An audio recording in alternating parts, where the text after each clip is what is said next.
최상우는 74세였지만 여전히 두 다리로 세상을 걸어다니는 사람이었다. 은퇴한 사진작가라는 타이틀이 무색할 정도로 그는 매일 아침 일찍 일어나 카메라를 챙겨 들고 집을 나섰다. 오늘도 마찬가지였다. 동네 사진 동호회 사람들과 약속이 있었다. 상훈 형, 오늘 찍은 사진 좀 보여줘요. 이번 주말엔 어디로 출사 갈까요? 동호회 사람들 사이에서 그는 여전히 선배였고 멘토였다. 50년 넘게 카메라를 잡아온 손은 아직도 흔들림이 없었고 세상을 바라보는 눈은 여전히 예리했다. 하지만 집으로 돌아오면 분위기는 달랐다. 아버님, 저녁 드세요. 며느리의 목소리에는 언제부턴가 미묘한 피로감이 섞여 있었다. 상우는 그것을 눈치채지 못하는 척했다. 아들은 늘 바쁘다는 핑계로 대화를 피했고 손주만이 그의 하루 중 유일한 위안이었다. 할아버지, 오늘 어디 다녀오셨어요? 사진 찍으러요? 응. 할아버지랑 다음에 같이 가볼까? 그날 밤 상훈이 잠자리에 들려던 순간이었다. 부엌에서 들려오는 아들과 며느리의 대화가 그의 발걸음을 멈추게 했다. 아버지가 자꾸 여행을 간다고 하시잖아. 집에 돈이 얼마나 들어가는지 아셔야지. 그러니까 아버지를 모시는 대신 요양원을 알아보자고 한 거야. 상훈의 가슴이 철렁 내려앉았다. 요양원? 자신은 아직 혼자서도 충분히 잘 살아갈 수 있는데 매일 사진을 찍고 동호회 활동도 하고 손주와도 놀아주는데 하지만 아버지가 싫어하실 것 같은데 지금은 그래도 나중엔 어쩔 수 없을 거야. 미리 알아보는 거지 뭐. 상우는 조용히 방으로 들어가 침대에 앉았다. 창밖으로 보이는 야경을 바라보며 카메라를 만지작거렸다. 50년 넘게 이 카메라와 함께 세상의 수많은 순간들을 담아왔는데 이제는 그 자신이 부담이라는 프레임 안에 갇혀버린 것일까? 그는 벽에 걸린 자신의 사진들을 바라봤다. 젊은 시절 가족을 위해 밤낮 없이 일했던 기억, 아이들을 키우며 꿈을 접었던 순간들, 그리고 이제야 다시 찾은 자유로운 시간들. 이 모든 게 정말 부담일 뿐일까? 상우는 깊은 한숨을 내쉬었다.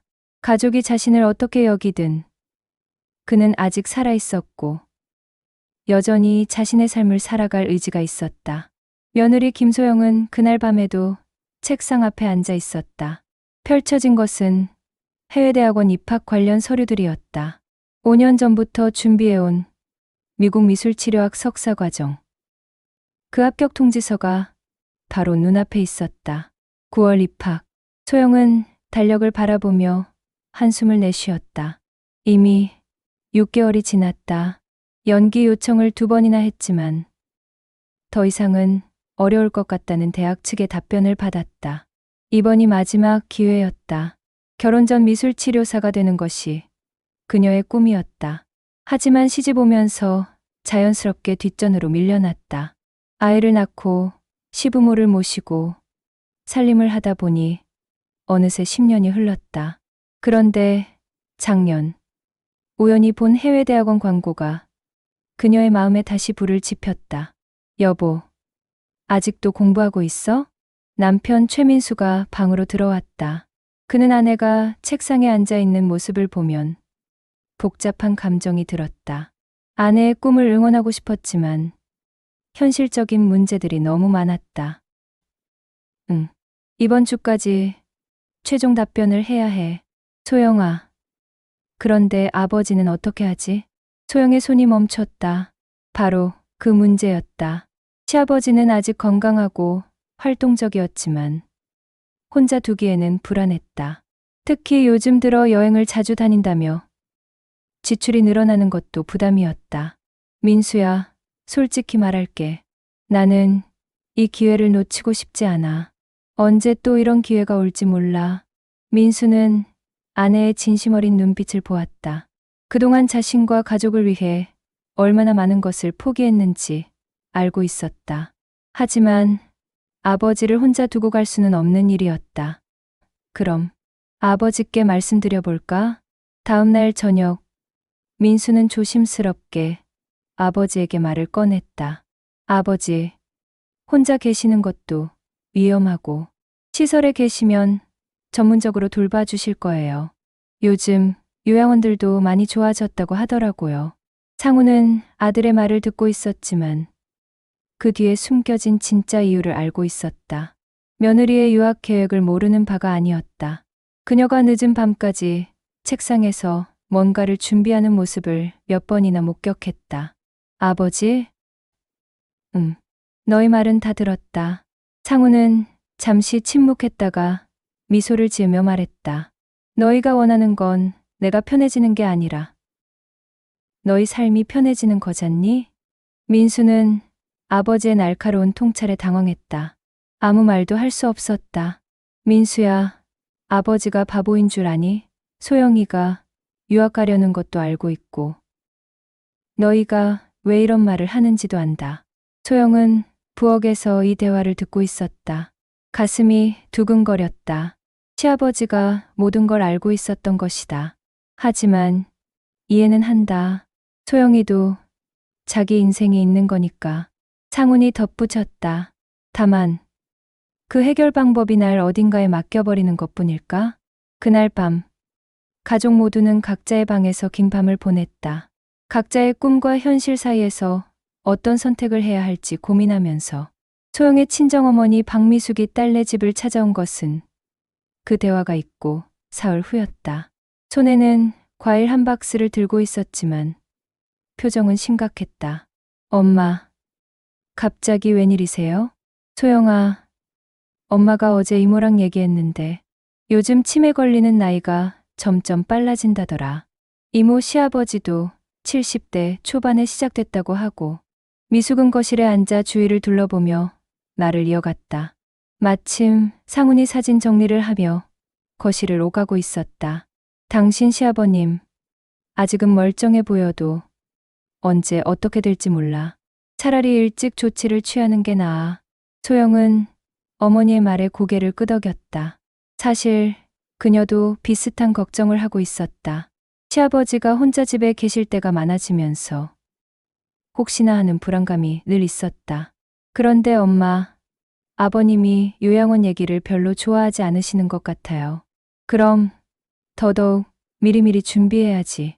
나중에 정말 아프시면 그때는 선택권도 없어. 지금이라도 좋은 곳 알아보고 천천히 설득하는 거야. 그때 현관문이 열리며 민수가 들어왔다. 퇴근길에 아들 준호를 데려온 참이었다. 할머니, 8살 준호가 외할머니에게 달려갔다. 준호야, 할머니가 맛있는 거 사왔다. 그런데 할아버지는 어디 계시니? 할아버지는 사진 정리하고 계세요. 할머니, 할아버지가 나한테 사진 찍는 법 가르쳐 주기로 했어요. 미숙의 표정이 미묘하게 변했다. 준호야, 너무 할아버지를 귀찮게 하면 안 돼. 할아버지도 이제 나이가 많으시잖아. 아니에요. 할아버지는 아직 젊어요. 그때 상훈이 사진첩을 들고 나타났다. 어머님, 오셨군요. 네, 아버님, 건강하시죠? 예. 덕분에 잘 지내고 있습니다. 분위기가 어색해졌다. 미숙은 사위의 눈치를 보며 조심스럽게 말을 꺼냈다. 아버님, 혹시 요즘 건강검진은 받고 계시나요? 요즘 70대 분들 정기검진이 중요하다고 하던데.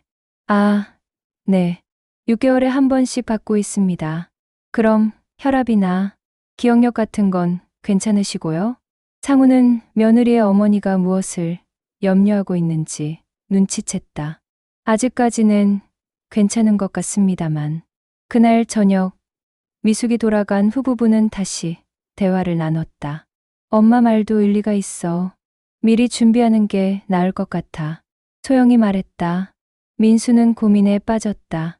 한편으로는 아내와 장모의 걱정이 이해됐지만 다른 한편으로는 아직 건강한 아버지를 벌써부터 요양원에 보낼 생각을 하는 것이 마음에 걸렸다. 그래도 아버지가 반대하시는데 지금은 그래도 나중에는 어쩔 수 없을 거야. 그때 가서 급하게 알아보는 것보다는 그때 준호가 방에서 나와 엄마 아빠에게 달려왔다. 엄마, 아빠, 할아버지랑 사진 배우기로 했는데 왜 자꾸 요양원 얘기해? 아이의 말에 부부는 깜짝 놀랐다. 준호야, 엄마 아빠가 언제 요양원 얘기를 했니? 아까도 했잖아요. 할아버지가 요양원에 가시면 나는 누구랑 사진 찍어요? 준호의 눈에 눈물이 글썽였다. 그 순간 부부는 깨달았다. 이 모든 대화가 아이에게까지 영향을 미치고 있다는 것을, 그리고 집안의 분위기가 점점 무거워지고 있다는 것을. 밤늦게까지 집안은 각자 다른 걱정과 불안으로 가득했다. 창우는 그날 밤 잠을 이루지 못했다. 손주 준호의 눈물 어린 목소리가 계속 머릿속을 맴돌았다. 할아버지랑 사진 배우기로 했는데 새벽 4시 그는 조용히 일어나 거실로 나왔다. 벽에 걸린 자신의 사진들을 하나씩 바라보며 생각에 잠겼다. 50년간의 작품들, 젊은 시절 가족을 먹여 살리기 위해 찍었던 상업 사진들부터 은퇴 후 순수한 예술적 욕망으로 담아낸 풍경들까지.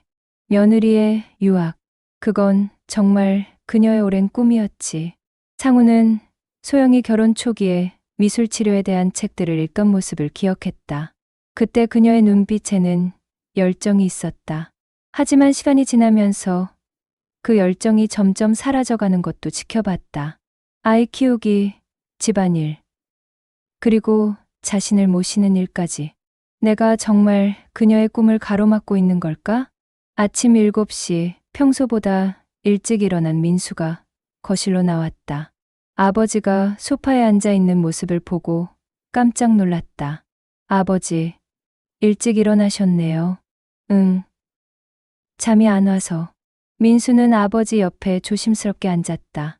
며칠 전부터 계속된 대화들이 아버지에게 상처를 준 것 같아 마음이 무거웠다. 아버지, 민수야. 창훈이 먼저 말을 꺼냈다. 내가 아내의 꿈을 지켜주고 싶다는 건 알겠다. 민수는 고개를 숙였다. 하지만 그 대가로 날 포기하겠다는 건 아니지 않니? 아버지, 그런 게 아니에요. 포기한다는 게 아니라. 그럼 뭐지? 요양원에 보내는 게 날 포기하는 게 아니라고? 민수는 대답할 수 없었다. 아버지의 말이 전곡을 찔렀다. 아버지, 저희도 고민이 많아요.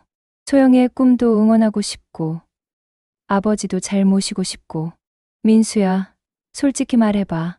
지금 이 상황에서 뭐가 가장 편한 해결책이지? 민수는 잠시 망설이다가 작은 목소리로 대답했다. 아버지께서 요양원에 계시면 저희는 편해집니다. 창우는 아들의 솔직한 대답에 오히려 고개를 끄덕였다. 그래, 그거다. 최소한 솔직하구나. 그때 소영이 부엌에서 나타났다. 어젯밤부터 계속된 가족의 무거운 분위기에 그녀도 지쳐 있었다. 아버님, 아침 준비할게요. 아니다. 소영아, 잠깐 앉아봐. 소영은 긴장한 표情으로 소파에 앉았다. 소영아, 내 꿈 얘기 좀 해줘. 미술 치료학이라고 했지? 소영은 깜짝 놀랐다. 시아버지가 자신의 전공까지 알고 있다는 사실에. 네. 그런데 아버님이 어떻게? 내가 귀가 먹은 줄 알았니? 내가 밤마다 공부하는 거 다 봤다. 5년째 준비하고 있다는 것도. 소영의 눈시울이 붉어졌다.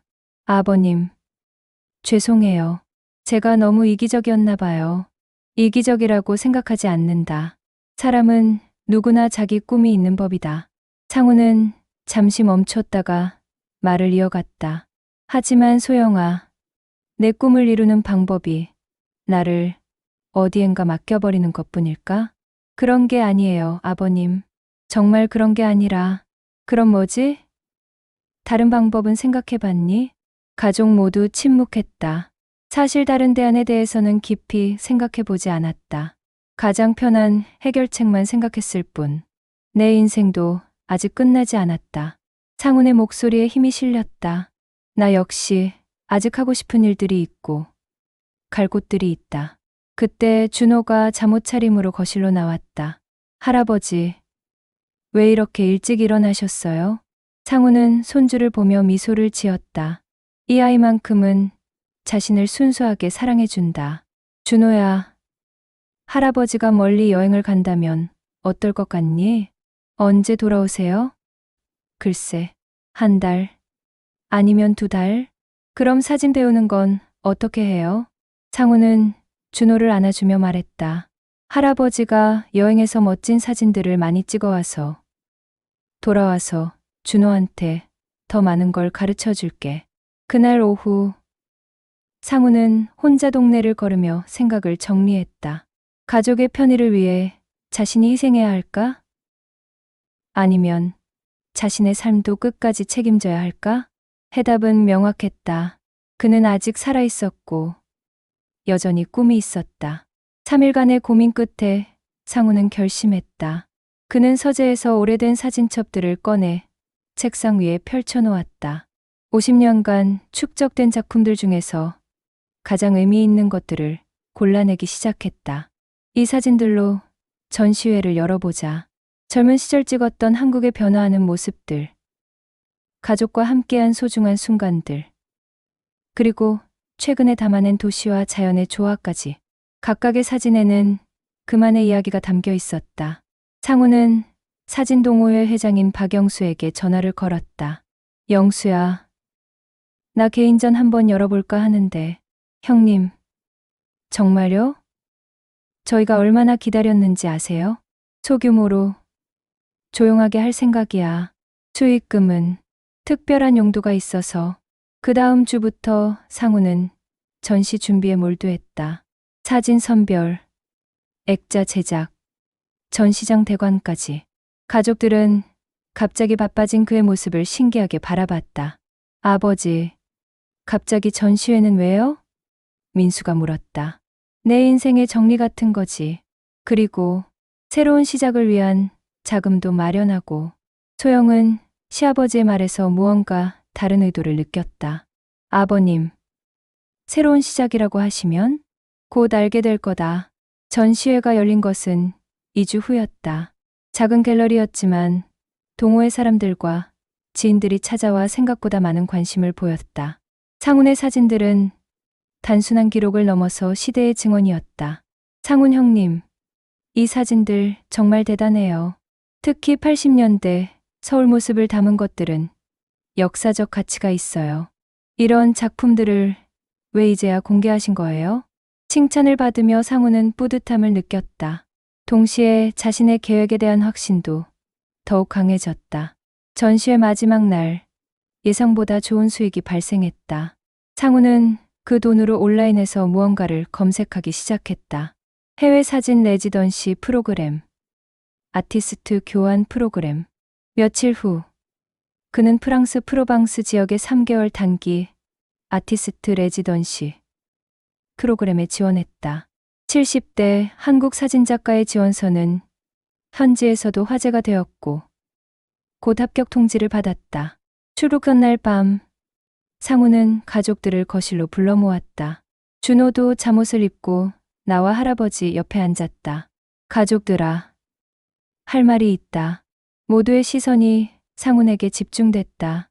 내일 프랑스로 떠난다. 3개월간 레지던시 프로그램에 참여할 예정이다. 아버지, 갑자기 무슨? 민수가 놀라며 말했다. 갑자기가 아니다. 며칠 전부터 준비했다. 소영의 얼굴이 창백해졌다. 아버님, 혹시 저희가 요양원 얘기를 해서? 아니다. 소영아, 너희 때문이 아니라 나 때문이다. 상우는 잠시 멈췄다가 진지한 목소리로 말을 이어갔다. 너의 삶을 위해 나를 짐으로 여기지 마라. 나 역시 내 길을 갈 것이다. 그의 단호한 말에 집안이 조용해졌다. 하지만 며느라기 상훈이 소영을 바라봤다. 내 꿈도 응원한다. 미술치료학, 정말 의미 있는 공부다. 다만 그 선택은 나를 버리는 방식이어선 안 된다. 소영의 눈시울이 붉어졌다. 아버님, 소영아, 내가 3개월 후에 돌아올 때까지 내 유학 준비를 마저 해라. 하지만 그때는 우리가 함께 살아갈 방법을 찾아보자. 민수도 고개를 숙였다. 아버지의 말이 자신들의 이기심을 정확히 꿰뚫고 있었다. 할아버지, 정말 가시는 거예요? 준호가 울먹이며 물었다. 창우는 손주를 안아주며 말했다. 준호야, 할아버지가 프랑스에서 정말 멋진 사진들을 많이 찍어올게. 그리고 돌아와서 우리가 함께 사진 공부하자. 약속하세요? 약속한다. 다음 날 아침, 인천공항. 창우는 오래된 카메라 가방을 어깨에 메고 출국장으로 향했다. 가족들이 배웅을 나왔다. 아버지, 건강하게 다녀오세요. 민수가 말했다. 아버님, 정말 죄송해요. 소영이 눈물을 글썽이며 말했다. 할아버지. 준호가 달려와 꼭 안았다. 창우는 가족들을 바라보며 미소를 지었다. 내 인생의 새 챕터가 이제 시작되는군. 그렇게 그는 새로운 모험을 향해 걸어갔다. 74세의 나이에도 불구하고, 아니 74세이기 때문에 더욱 용기 있게